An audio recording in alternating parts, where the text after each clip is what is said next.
It all started dreaming about seasons gone by. Their 5 losses, all of them that gave away leads. 2nd and 6. Open! It's Baldwin! And he's got the touch!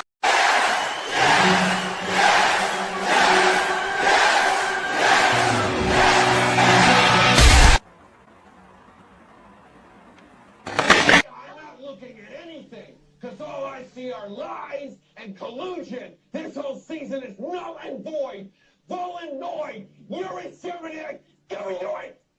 To Shazer Everett, and now there's a scrum breaking loose. And it's ugly.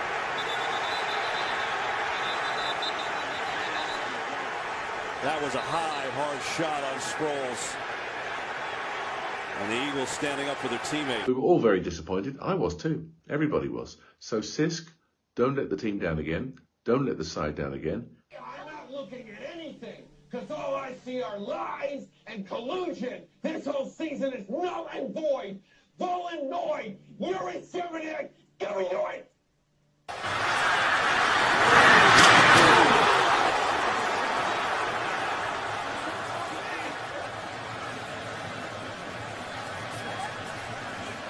We were all very disappointed. I was too. Everybody was. So Sisk, don't let the team down again. Don't let the side down again. And then it happened. Any given Sunday, it is I, your favorite Lord and Savior, Jesus. And I just want to take a quick break from my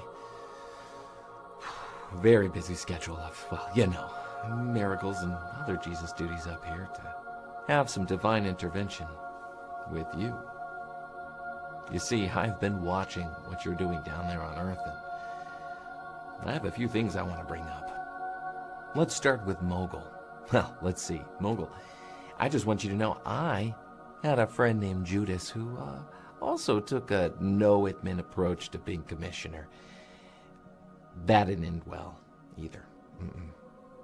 Season review 4 Fantasy NFL League. Chaos as usual. Insider trading, or as I like to call it, Sisk-sider trading. Sisk. Tisk. I'm very disappointed in you. Much more disappointed in you than your parents are. You need to stop being your own worst enemy. This needs to stop now. Stop trying to scheme to win and start having fun. And Yeti, stop stirring also. All right, now listen. I would love to stay and, I don't know, tell you your future or give you blessings, but I'm kind of a busy savior, you know, and these mansions up here don't build themselves. So I really should get back to work, okay? You know how it is. You stay blessed, and don't forget, don't do anything I wouldn't do. Bye!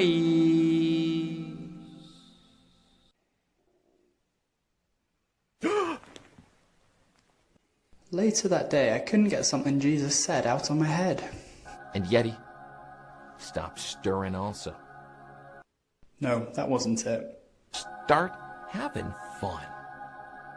Start having fun, of course. But how? And then I knew exactly what I had to do.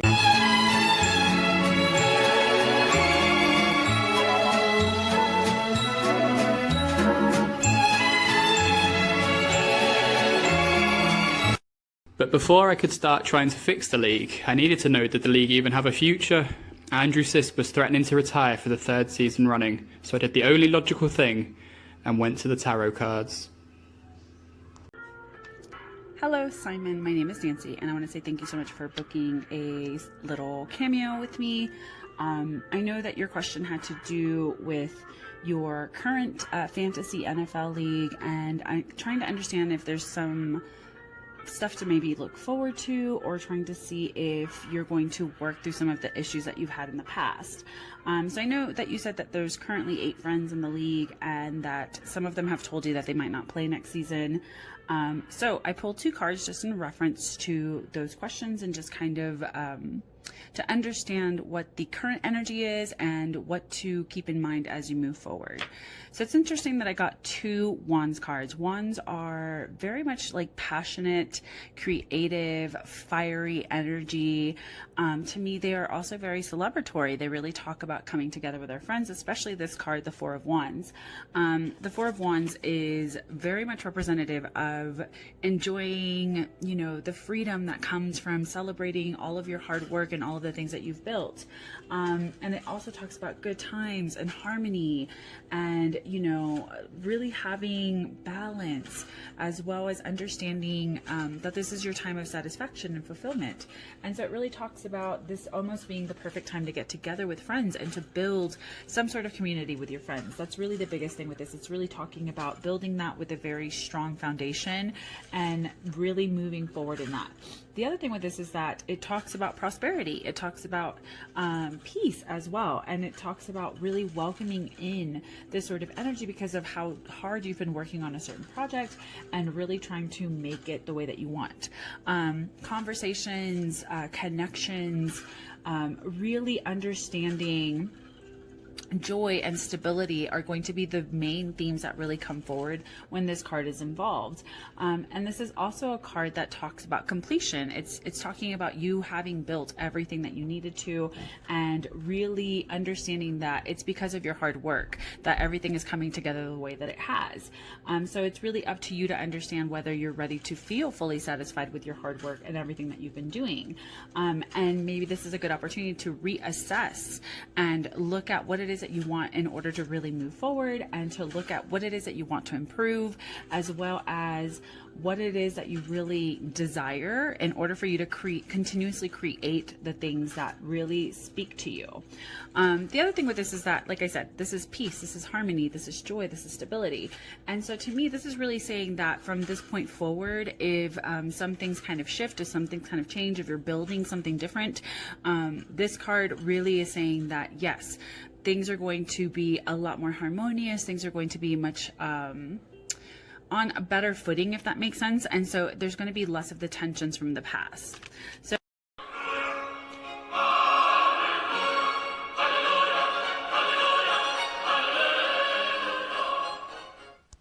with any given Sunday having a bright future with assurances of harmony, I got to work on my list of things to do to bring fun to the league.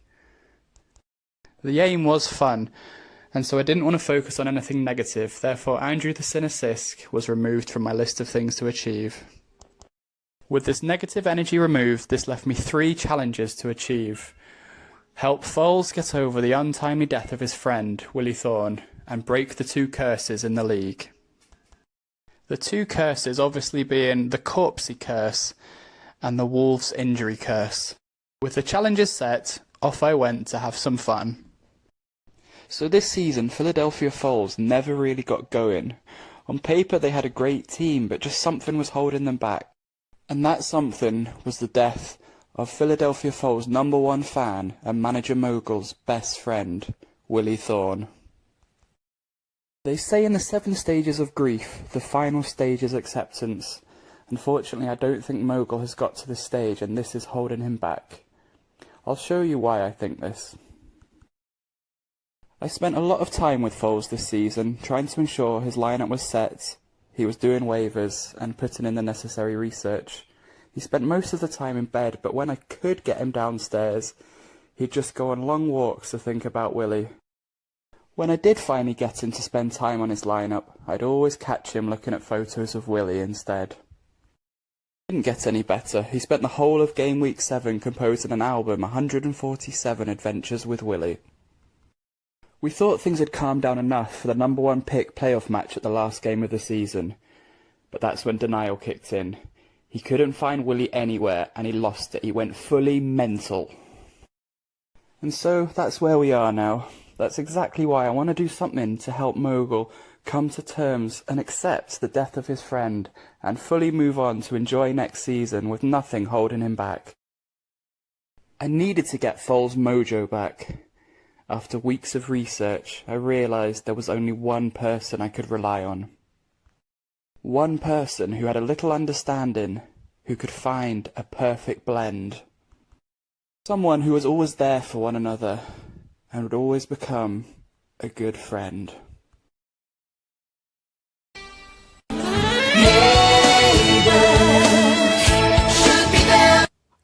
Well, hello there, Stephen Philadelphia Fowles Hanlon. It is Kim Valentine here, or Libby Kennedy from Neighbours. I answer to both these days.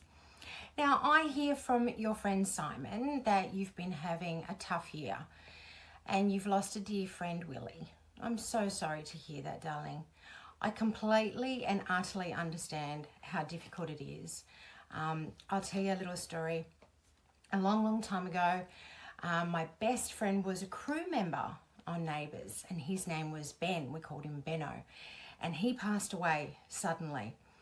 And it was so very difficult for us to continue filming after he'd passed away. It was a really tough time, but it does get better. I promise you from the bottom of my heart, it does get better. We actually named Libby's son Ben after that crew member. A very special place in my heart. I promise you, darling, things will get better. Hang in there, just take it one day at a time. Everything will be okay. And one more thing. Go Tom Brady! Woohoo! Stay safe, please. Mwah! My biggest love to you. Okay? You'll be okay. So there we have it. In a shock turn of events that I don't think anyone saw coming, Libby made it all about her and Ben. But key message is everything's gonna be alright. So bring on 2021 and mojo back mogul. Also, if the curse is real, then I've just killed Libby Kennedy. Happy days. A nice little segue now on to curses that we do know exist. And of course the main one that springs to everyone's mind is the Corpsey curse. Hashtag Corpsey.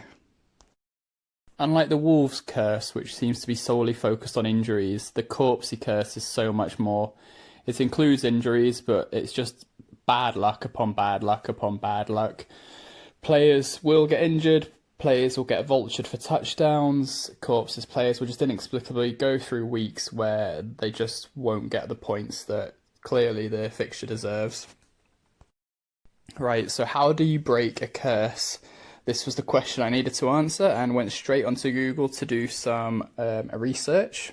Turns out curses are a lot more common than people realise, and in order to break them you need a fully qualified witch, wizard or voodoo master. A voodoo master I thought sounded a bit extreme, so I focused my energy purely on witches and wizards. I looked online on Google for a fully qualified witch or wizard, obviously being careful to read the reviews, and I found myself the perfect gentleman, or professor I should say, in order to do the job. So let's have a look what happened. This is the website I settled on, Spiritual Talisa. It doesn't actually say if he's a witch or a wizard, so we will refer to him as just Spiritual Talisa at this moment. I've put the website details there. You can have a look. This is 100% factual. He doesn't just do love spells. There's protection spells. There's voodoo rituals. So seems to tick all the boxes we need to break a curse. So next thing I wanted to do was read some of the reviews. And so this is them.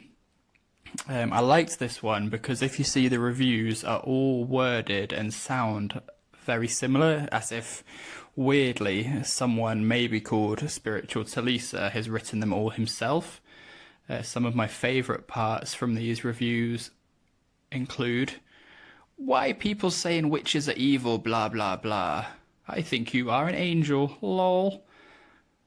He is worth every penny. He is not only the spiritual healer, but also a spellcaster."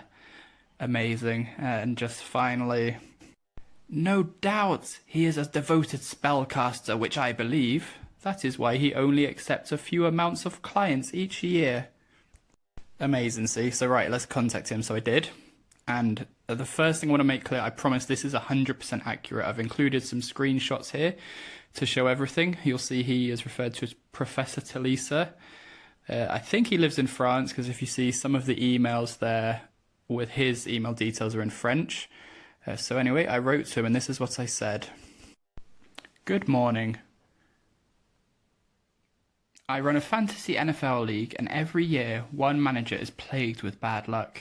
His nickname is Corpse, and so we have nicknamed this bad luck Corpsey Luck, or hashtag 2Corpsey. Would you be able to send a small video of you doing a spell to break this bad luck that has plagued him for years to allow him to win this fantasy league next year? If so, what price for this video? Thanks, Simon. So I sent that through the website with my email address, and to my surprise, he replied very quickly. As soon as I got this reply, I knew I was on to a winner. He said, "Hi, I can help you. Firstly, I need to check what's wrong, and then my spirits will show me exactly what kind of power and spells we will need to use and fix your problem quickly. The reading is I need full name, date of birth, and pictures, please." Incredible. At this point, I should just mention I've removed all price and post information. So with that, I replied, with a picture of Corpse obviously, "Thank you, Professor Talisa. This is a great honour. Corpse's full name is Stuart Masterson. His birthday is the 16th of February 1985. Please find attached a picture. Give me a shout if you need anything else from me, Professor. Would you be able to send the spell in action via video? Thanks, Simon." So I think at this point you'll all agree, a very promising start. So Professor replied with the following. "Hi, I need time to see if I can get reading from the evidence you provided. This will determine the source of bad luck. From there I can consult the spirits to see if there is something we can do to break the curse. I will get back to you to discuss next steps if successful." Okay, promising. So I waited to see if he'd reply.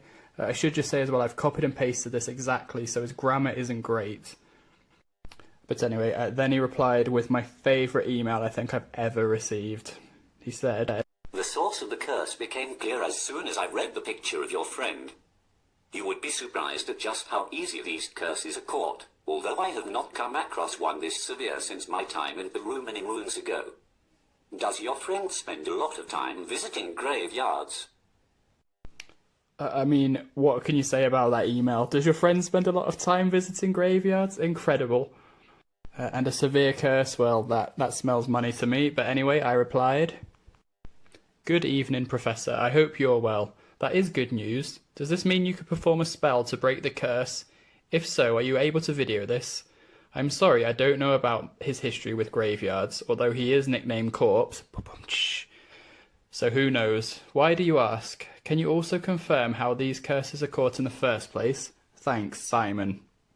So yeah, I think this is where, unfortunately, I found out that the professor was not great at answering all points to my email. Obviously, we all want to know more about how Corpse caught the curse in the first place, and definitely more about spending time in graveyards. But unfortunately, this was his reply. "The spirits are growing restless. They have spoken and confirmed a bewitchery spell is needed to break the curse. These are one of the most tricky and unfortunately most expensive spells to perform. It will not work on video." Okay, great response, but clearly getting annoyed with my questions and lack of money paid to him at this point. Conveniently, the spell needed is also very expensive, and I've deleted them, but the list he gave with prices was ridiculous, so I replied, "Hello, Professor. Thank you for the quick reply. I can't really afford any of these options. In addition, I really need some sort of evidence I can display at the annual Fantasy League get-together in a couple of weeks. Is there no way the spell can work any other way, possibly some cheaper options? Please can you also elaborate on how Stuart got the curse in the first place, and why you asked the question about graveyards? Clearly that's all I want to know at this point. Thanks, Simon." So I wasn't very hopeful at this point, but just prayed I could get something back that I could use for the presentation. But luckily for me and conveniently, he replied with, "Hi, the only other way to fix the problem would be for me to create a potion to break the curse." Back in business. Conveniently, those restless spirits were so restless, but he does have other, more cheaper options to break the curse. So I was back in business, and I replied with, "Thank you, Professor. That sounds like a better plan. Please could you confirm how this would work, and what are the ingredients for the potion?" Are you able to send any pictures making the potion or of yourself? Thanks, Simon. So obviously still pushing hard for pictures or any sort of evidence, but basically he's agreed to make a potion and send it to me for a very reasonable price. Again, I have removed all price details from this conversation. So Professor Talisa replied with, To drink. It must be consumed by Stuart in order to break the curse. okay, again, better than nothing, straight to the point and just pushing payment details. But that's fine, that's all I needed. So I said, thank you again, Professor. To confirm, by drinking this potion, Corpse's bad luck in the Any Given Sunday Fantasy League will be gone forever. Do you have a picture of yourself? I cannot find one on your website. And then, obviously, I just confirmed the postage and cost options that I wanted. Thanks, Simon. Obviously, before I paid, I just wanted confirmation that the potion would work for Corpse. Professor Talisa replied, This will fix your problem. I will create the potion this evening to send tomorrow. The spirits are very restless due to power involved. Please warn your friend Stark that he will have nightmares tonight. For this to work, the potion must be consumed during the night. Okay, great. It's getting a bit more talkative. Conveniently just after I've sent him some money. But he called him Start. This fully qualified and meticulous professor can't even get the name right of the person he's doing the break curse spell for. Oh well, at least I'm getting a potion out of this, so I replied, thank you, Professor. I will certainly warn him. Definitely didn't warn him. Please could you confirm the exact cause of the curse and direct me to a picture of yourself? Thanks, Simon. So would Professor Talisa reply at this point when he's already received the money? Well, no, of course he didn't. That was the last I heard of Professor Talisa for this spell. So at this point it was just a praying game and a waiting game that I'd actually received something, but to be honest I wasn't that bothered because everything, the back and forth in the email trail, the evidence I had was more than enough to be a great form for the presentation. I hope you would agree, and I think we can all agree, joining the dots, that Corpse got the severe curse from just spending way too much time in graveyards, so maybe he can update us on that later. Right, hello everyone. It is like Christmas Day. I didn't expect it to arrive and so soon at that. But here we have something I received in the post today. And you can see it, there's a better view. I was hoping to do a live opening of it as soon as it arrived, but as you can see it was sent in an envelope that says please do not bend. So the last thing I expected when I opened it was for this to be the potion envelope. There's no return address on it, nothing I can see. There was nothing else with it, so let's just sit down here and do an unveiling of what was inside. So this was the only thing inside. When I was expecting the potion to be sent, I imagined a big cauldron with the wizard stirring in all the ingredients, but turns out that really, really expensive and dangerous curse can be broken with the tiniest amount of potion. I'll be honest, it does look sort of, I don't know if that's in focus, but it looks sort of blood-like. The professor did assure us that it was safe to drink, but maybe Corpse can give us his reaction after this. If he truly does want to break the curse and win next year and sort of be safe in the knowledge that he can frequent those graveyards again, then, yeah, do you drink potentially suspect blood? What an ending. I did not expect to get this far when I sent the first email, but I'm so glad I did. This was really exciting. But there we have it. The curse-breaking potion. Corpse, we'll speak after this presentation and see if you want me to send that to you, and hopefully we can have some sort of live video, a live presentation of you actually drinking the curse breaking potion. So yeah, there we have it. Enjoy.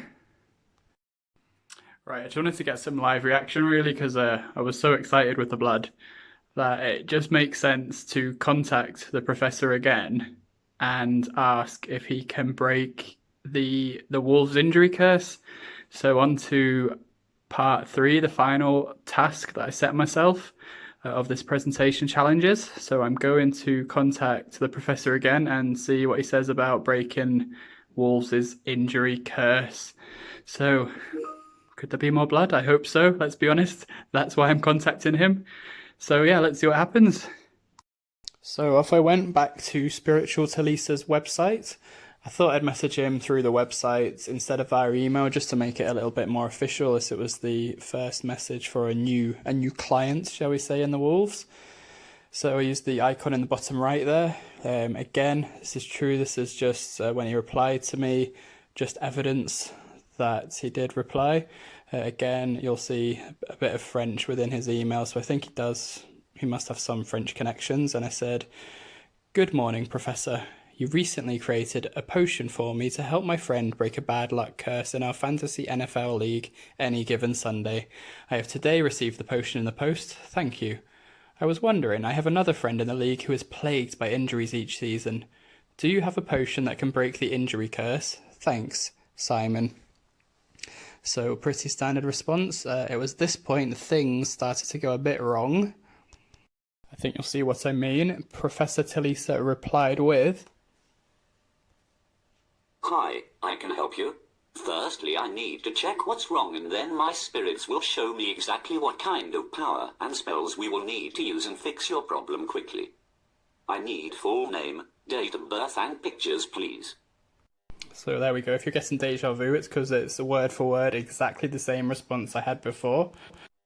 But if you get blood out of it, then I went with it. So I replied, "Thank you, Professor. I hope you are well. His name is Gordon Francie, date of birth 3rd of October 1984. Please find attached a picture." And what a picture. "Give me a shout if you need anything else. Thanks, Simon."